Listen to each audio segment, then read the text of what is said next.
Punya Lovers, ada beberapa informasi terbaru hari ini berkaitan dengan Fi Network.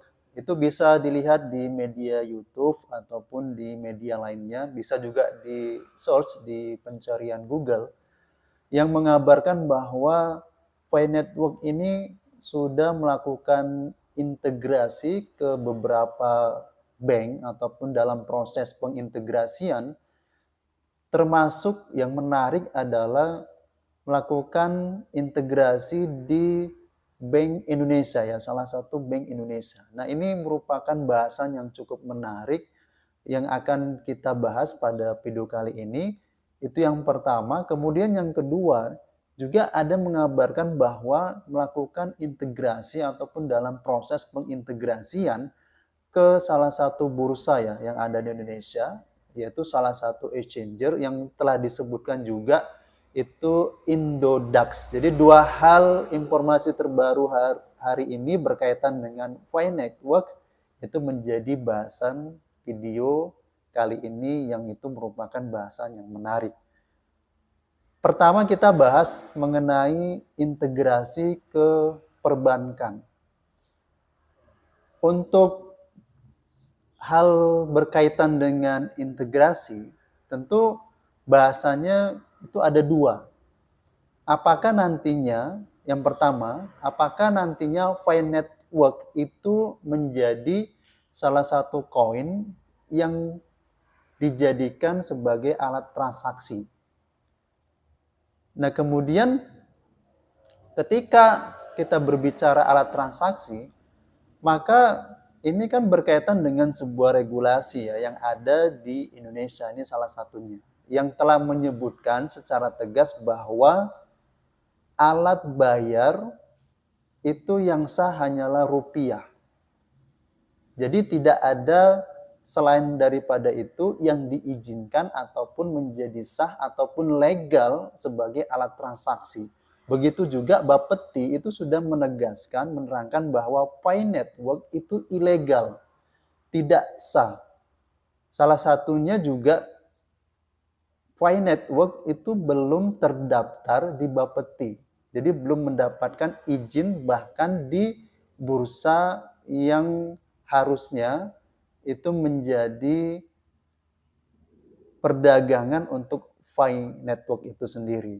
Jadi masih status dalam bentuk koinnya sendiri, Fi Network itu masih ilegal atau tidak sah, bahkan dijadikan sebagai alat untuk perdagangan di bursa yang terdaftar di Indonesia. Jadi memang sudah ditegaskan bahwa kripto itu merupakan aset, bukan sebagai alat pembayaran yang sah.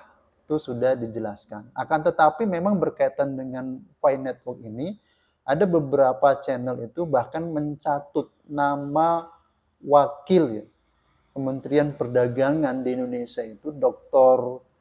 Jerry Sambuaga, bahkan seolah-olah channel tersebut menyatakan bahwa beliau itu mempromosikan Fi Network dan beliau juga sudah membantah hal tersebut, bahkan menyatakan itu merupakan sebuah fitnah dari orang-orang yang tidak bertanggung jawab.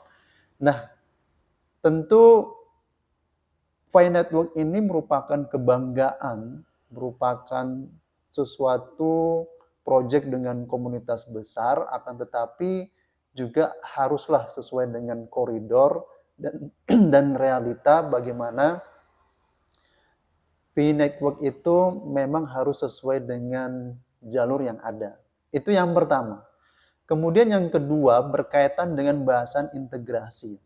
Kalau koinnya tidak mungkin, maka yang kedua adalah teknologi blockchain Fi Network itu yang akan digunakan atau diintegrasikan ke berbagai perbankan. Kalau itu yang terjadi, itu sah-sah saja. Jadi tidak masalah misalnya ada perbankan-perbankan itu menggunakan teknologi Fi Network. Akan tetapi kita akan bahas lebih jauh, kalau seperti itu berarti mata uang yang ada di suatu negara itu akan dibangun pada blockchain Fi Network.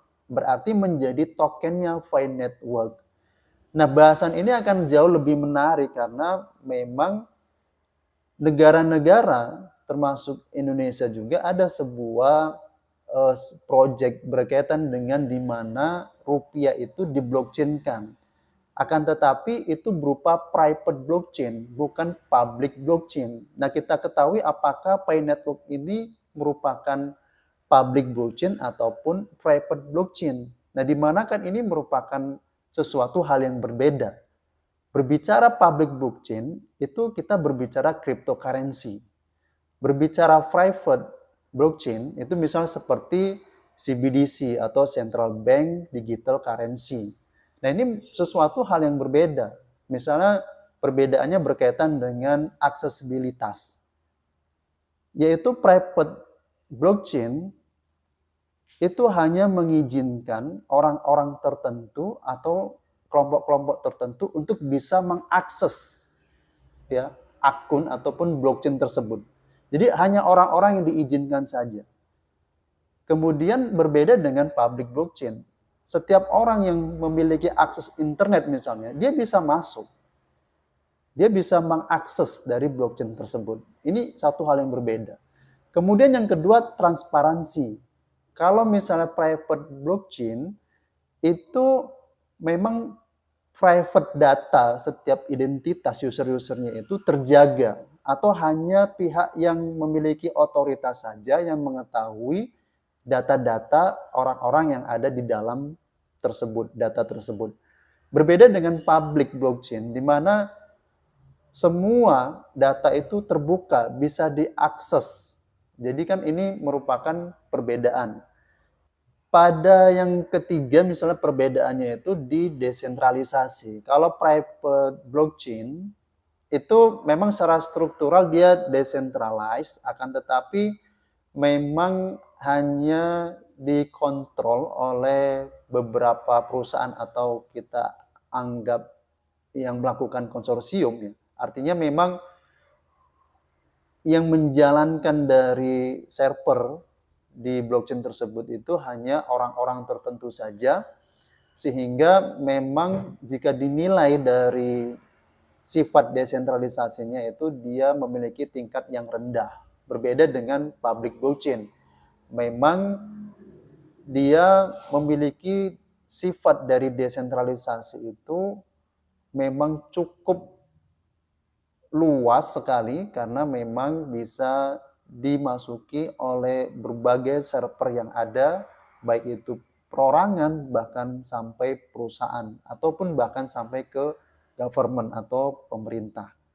Nah, jadi terkait dengan integrasi ini pun tentu ada sebuah mekanisme dari perbankan. Apakah kalau misalnya terintegrasi dengan teknologinya, itu sesuai dengan perbankannya atau tidak, disetujui atau tidak. Atau perbankan di Indonesia ini khususnya, dia membuat blockchain-nya sendiri untuk melakukan perbaruan dari sebuah teknologi di bidang perbankannya, atau menjadikan rupiah itu dibangun di atas teknologi blockchain. Apakah itu membuat teknologinya sendiri atau ya dia semacam private blockchain saja seperti itu. Jadi jangan sampai hal berita yang luar biasa ini sebenarnya bisa mengintegrasikan ke perbankan, itu hanya informasi sepihak saja. Kita harus tahu juga informasi dari pemerintah secara resmi, apakah betul ada bank di Indonesia ini yang melakukan ataupun dalam proses integrasi ke Pi Network. Ini harus clear, harus diperjelas oleh orang-orang yang berwenang di bagian tersebut. Sehingga, nah ini harus jangan sampai simpang siur. Apakah memang benar-benar itu dalam proses pengintegrasian ke bank, salah satunya Bank Indonesia, baik itu teknologinya kita juga belum pasti, apakah itu juga berkaitan dengan CoinP yang memang benar-benar bisa dijadikan sebagai alat transaksinya. Ini kita sebagai orang bodoh, orang awam ini bertanya, apakah kabar ini bisa benar-benar secara clear, itu tidak hanya satu pihak dan memang berita ini yang luar biasa ini itu merupakan informasi yang sudah. Nah, jadi apakah memang informasi ini benar-benar sudah merupakan sesuatu yang dalam proses kepastian? Jadi ya kita berharap untuk benar-benar ada tindak lanjut informasi dari pihak perbankan itu sendiri ataupun dari pihak pemerintah ya. Ini yang pertama, berkaitan dengan kabar yang sangat luar biasa yang ditemukan di berbagai banyak channel di video YouTube salah satunya. Kemudian yang kedua ini bahasan yang juga cukup menarik, akan mengintegrasikan ke salah satu exchanger nasional Indonesia yaitu Indodax. Nah, ini yang agak membingungkan sebenarnya karena di video sebelumnya ketika kita melakukan pembahasan bagaimana cara menentukan harga Pi Network sehingga dia menemukan harga yang tinggi kemudian stabil. Nah, salah satu jawaban yang kita terima itu tidak melakukan listing ke berbagai bursa. Tidak melakukan pendaftaran ataupun bisa diperdagangkan di berbagai exchanger. Nah, tiba-tiba ada informasi yang sangat gembira bagi para penggiat dari Pi Network, kabar yang sungguh luar biasa. Di Indonesia salah satu exchangernya itu melakukan pengintegrasian ke Pi Network. Bahkan berarti kan kalau kita berbicara exchanger tadi, berarti kan koin Pi-nya itu yang akan listing kan seperti itu. Bahkan dia katakan bahwa ini juga telah melakukan ya integrasi dengan Binance.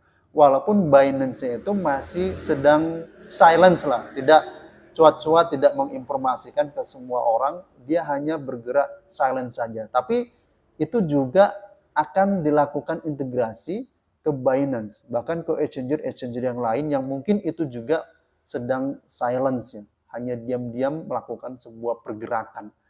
Nah, di sini yang sebenarnya sangat menarik yang sebelumnya kita bahas berkaitan dengan menentukan harga. Jadi kalau misalnya kita bergembira, Pi ini itu masuk ke bursa, maka disitulah rancu informasi yang kita dapatkan berkenaan dengan harga Pi yang dia stabil. Kenapa? Karena secara logika ketika Pi itu berada di bursa, yang dimana mempertemukan penjual kemudian pembeli, mereka melakukan transaksi, maka pastilah harga Pi itu akan berubah-ubah. Jadi skemanya sangat sederhana, yaitu demand supply. Karena para trader ini juga dia cukup sederhana dalam melakukan sebuah perdagangan investasi, yaitu buy low sell high. Jadi dia ketika ingin membeli Pi dia buat harga rendah, kemudian ketika dia jual Pi di harga yang tinggi, yaitu itu pola dari seorang trader ya ketika Pi ini berada di exchanger. Jadi ini sebenarnya informasi seperti apa? Jadi ini pertanyaan kedua orang bodoh, orang awam berkaitan dengan bagaimana sebenarnya penentuan harga Pi itu kok tiba-tiba bergembira sekali masuk ke exchanger. Jadi ini yang bahasan di video kali ini. Dan mudah-mudahan bisa menjawablah atau bisa menjadi sebuah pemikiran apakah memang Pi Network ini pertama benar-benar melakukan integrasi ke perbankan, bahkan dengan regulasi yang begitu ketat di perbankan, apakah ini mulus ya berjalan. Kemudian apakah memang benar-benar salah satu exchanger di Indonesia itu melakukan pengintegrasian terhadap Pi Network, sementara Pi Network sendiri mengatakan, ya berbagai orang yang mengatakan Pi Network itu jangan ataupun tidak masuk ke bursa.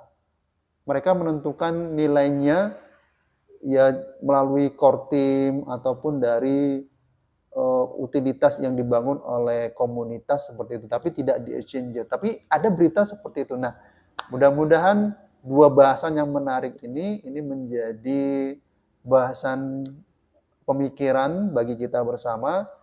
Salam penyelovers.